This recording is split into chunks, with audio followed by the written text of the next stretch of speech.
Hello everyone, this is Faiz Mohiuddin. Welcome back to another video. Apple ने जो है वो रिसेंटली आईफोन 13 लाइनअप और आईपैड मिनी 6 अनाउंस किया और हमें उसमें पता चला कि आईपैड मिनी 6 के अंदर और आईफोन 13 प्रो और प्रो मैक्स के अंदर जो है वो सेम प्रोसेसर लगा हुआ है with same CPU course and same GPU course.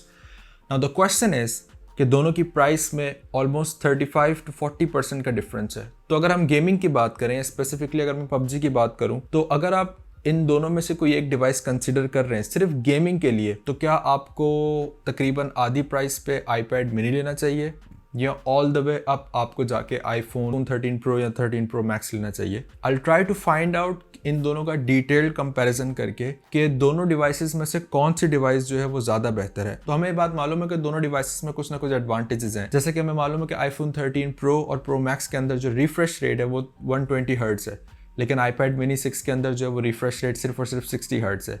On the other hand iPhone की स्क्रीन जो है वो थोड़ी सी छोटी है, लेकिन आईपैड मिनी की स्क्रीन जो है वो अच्छी खासी बड़ी है as compare to iPhone 13 pro. तो इन दोनों का जो है वो इन डेप्थ कंपैरिजन करते हैं। सबसे पहले जो है वो हम स्टार्ट करते हैं दोनों का गेम बूट अप टाइम से, कि दोनों जो है वो गेम बूट करने में कितना टाइम लेते हैं। तो अगर आप देखें दोनों में से कोई भी बैकग्राउंड ऐप नहीं खुली हुई और मैं पबजी को जो है वो यहाँ पे खोलता हूँ दोनों डिवाइसेस पे एक साथ, और क्योंकि दोनों डिवाइसेस के अंदर सेम प्रोसेसर है लेकिन आईपैड के अंदर जो वो क्लॉक स्पीड थोड़ी सी लिमिटेड है, तो हो सकता है वो थोड़ा सा स्लो हो। और आप जैसे कि देख सकते हैं कि आईफोन 13 प्रो मैक्स ने जो है वो पहले गेम को बूट कर दिया। तो जस्ट टू मेक श्योर कि कोई ह्यूमन एरर ना हो, मैं सेम टेस्ट को जो है वो 3 दफ़ा करके देखूंगा।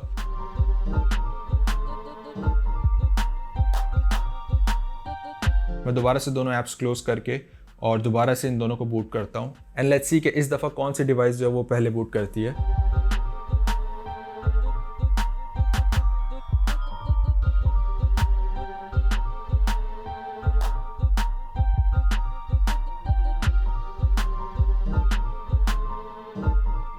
तो आप देख सकते हैं कि दोबारा से जो है वो आईफोन 13 प्रो मैक्स ने जो है वो पहले बूट किया गेम को। बिल्कुल माइनर सा डिफरेंस है, आई थिंक 1 सेकंड का शायद फर्क आ रहा है दोनों के अंदर। Let's check it one more time just to be sure.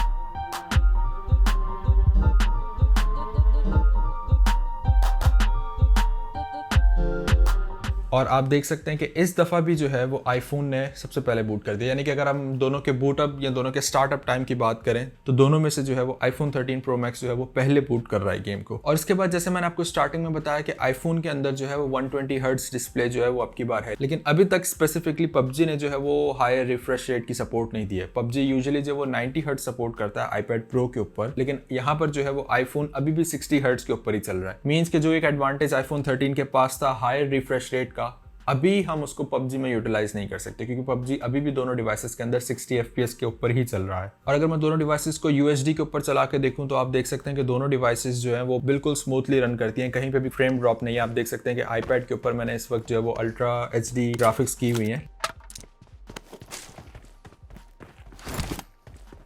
और आप ये देख सकते हैं कि मैंने इसके साथ में स्क्रीन रिकॉर्डिंग भी की है। मीन्स कि अगर आप इसी आईपैड के ऊपर गेम खेलते खेलते स्क्रीन रिकॉर्ड करना चाहते हैं या अगर आप उसके साथ लाइव स्ट्रीम करना चाहते हैं तो आप वो ईजिली कर सकते हैं। ऑन दी अदर हैंड अगर मैं आईफोन 13 प्रो मैक्स में आपको दिखाऊं तो यहाँ पर भी आप देख सकते हैं कि फुल ग्राफिक्स के ऊपर भी ये बिल्कुल स्मूथ चल रहा है। लेकिन मैं आपको एक चीज़ यहाँ पे मेंशन कर दूँ कि आप जब भी यहाँ पे UHD के ऊपर जाते हैं तो पबजी जो है वो 45 फ्रेम्स पर सेकंड पे लिमिट हो जाता है, वो पूरा 60 FPS के ऊपर नहीं चलता। एंड आई नो कि मेजॉरिटी लोग फुल ग्राफिक्स करके खेलते भी नहीं, क्योंकि हमें जो है वो फ्रेम रेट ज़्यादा चाहिए होता है कंपेटिटिव गेमिंग के अंदर, तो हमें जो है वो इतना ज़्यादा ग्राफिक्स से गर्ज नहीं होता। तो अब मैं इसी चीज़ को आपको दोबारा से दिखाऊंगा, क्योंकि जब मैं ग्राफिक्स स्मूथ कर दूंगा तो फिर जो है वो पूरा 60 FPS के ऊपर जो है वो गेम चलेगा। सबसे पहले हम आईपैड को देख लेते हैं।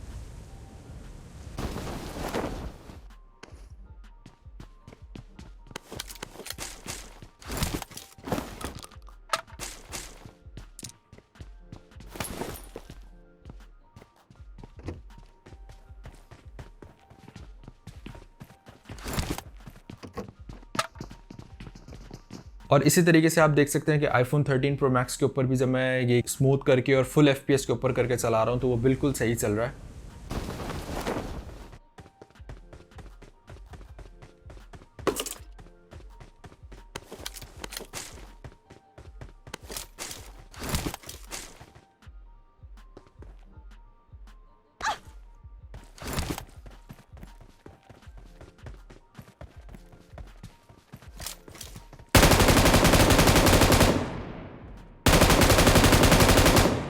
और आप देख सकते हैं कि दोनों डिवाइसेस जो हैं वो बिल्कुल बेहतरीन चल रही हैं, ज़रा सा भी फ्रेम ड्रॉप नहीं है, कहीं पे भी गेम लैग नहीं कर रहा डिवाइस की परफॉर्मेंस की वजह से।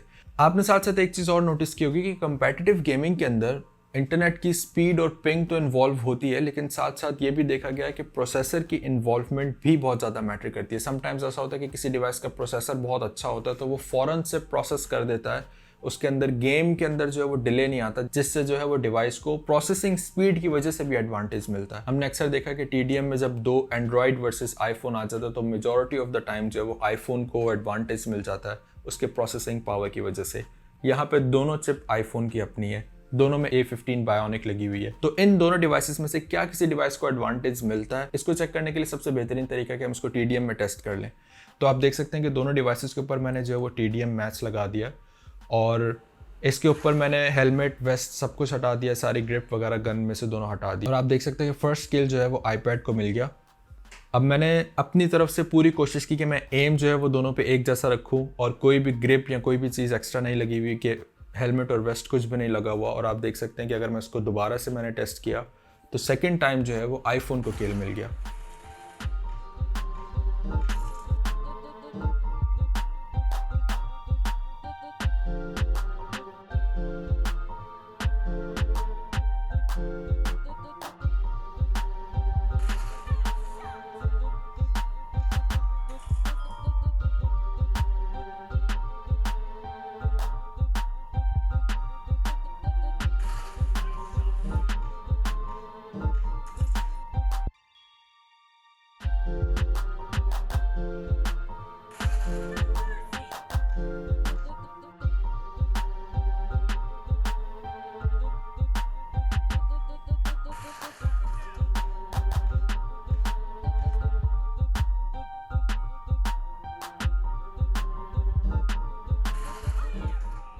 डिस्पाइट ऑफ द फैक्ट कि दोनों डिवाइसेस एक ही इंटरनेट के ऊपर कनेक्टेड थी, लेकिन फिर भी जो है वो एक दफ़ा एक डिवाइस को किल मिल रहा था और दूसरी दफ़ा दूसरी डिवाइस को किल मिल रहा था, विच क्लियरली शोज कि दोनों में से किसी भी डिवाइस को जो है वो प्रोसेसिंग के ऊपर एडवांटेज नहीं मिल रहा था। एक चीज़ जो मैंने थ्रू आउट अपनी टेस्टिंग में नोट करी कि जब आप लॉन्गर पीरियड ऑफ टाइम के लिए गेम खेलते हैं तो आईफोन के ऊपर जो है जब वो हीट होना स्टार्ट होता है और आप मुसलसल गेमिंग भी कर रहे होते हैं तो आपको फील होने लग जाता है, और क्योंकि आपने ग्रिप किया हुआ होता है और इसमें वेंटिलेशन भी कहीं से नहीं है, तो जब आप उसको ग्रिप भी कर लेते हैं तो आपको हीट जो वो फील होने लग जाती है। ऑन दी अदर हैंड जब आप iPad के ऊपर गेमिंग कर रहे होते हैं तो iPad की बॉडी पे रूम बहुत ज़्यादा है उसके पास हीट बाहर निकलने के लिए, और आप जब गेमिंग कर भी रहे होते हैं तो आपका पूरा एरिया आपने कवर नहीं किया हुआ होता, आपके हाथ जो है वो बिल्कुल कॉर्नर्स के ऊपर होते हैं, जिसकी वजह से हीट का इतना ज़्यादा पता नहीं चलता और आप इजीली जो है वो इस डिवाइस के ऊपर लॉन्गर पीरियड ऑफ टाइम के लिए गेमिंग कर सकते हैं। तो ओवरऑल iPhone 13 Pro Max और iPad mini 6 में से प्राइस टू वैल्यू रेशो को अगर हम मद्देनजर रखें कि आपको कम पैसों में अच्छी चीज़ चाहिए तो I think iPad mini 6 is a no brainer. आपको सेम प्रोसेसिंग पावर मिल रही है, आपको बड़ी स्क्रीन मिल रही है। अगर हम कंफर्ट को देखें तो वो iPad mini 6 जो है वो बहुत कंफर्टेबल है गेमिंग के लिए, तो I think iPad mini 6 is a better choice over iPhone 13 Pro Max। हाँ, एक ज़रा सी चीज़ है कि जब आगे चल के majority of the games higher refresh rate support दे देंगे iPhone 13 Pro और Pro Max के ऊपर, फिर स्लाइटली एडवांटेज होगा कि उनके ऊपर हायर रिफ्रेश रेट सपोर्ट मौजूद होगी, लेकिन क्या ये बहुत बड़ा डिफरेंस होगा? I don't think so. ज़रा सा गेमिंग एक्सपीरियंस स्मूथ हो जाएगा आपका, लेकिन फिर भी ओवरऑल अगर हम प्राइस को सामने रख के इन दोनों डिवाइसेस को कंपेयर करें तो आई थिंक iPad mini 6 तब भी जो है वो एक बेटर ऑप्शन होगा। So that's all for today. If you like this video please give it a thumbs up. If you have any questions comment down below, and if you are new to this channel please subscribe. Okay, good bye, take care, keep me in your prayers.